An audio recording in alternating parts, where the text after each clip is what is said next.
सध्या भाज्यांचे दर हे 100 पार गेलेत आणि कडधान्यांच्या किमती सुद्धा कडाडल्यात। त्यामुळे गृहिणींचं किचनचं बजेट पुरतं कोलमडलंय।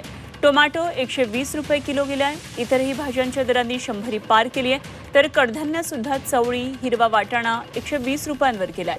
मुसळधार पावसामुळे भाज्यांचं मोठ्या प्रमाणावर नुकसान झालंय आणि त्यामध्ये इंधनाचे दर कडाडलेत। त्यामुळे त्याचा परिणाम हा भाज्यांच्या दरावर होतोय। तर पाहूया आपण भाज्यांचे आधीचे दर काय होते आणि सध्याचे दर काय आहेत। भाजी टोमॅटो 100 रुपये किलो होते, आता 120 रुपये किलो। भेंडी 80 रुपये होती, 120 रुपयांवर गेली आहे। वांगी 70 रुपये किलो होती, आताचा दर आहे 120 रुपये। गवार 80 रुपये होती, ती आता गेली आहे 120 वर। घेवडा 80 रुपये किलो होता आधी, आता झालाय 110 रुपये किलो।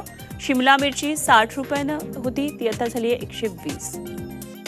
आलं 240 रुपये आधीचा दर होता आणि आताचा आहे 280। कोबी 60 रुपये आणि आता मिळतोय 80 रुपयांना।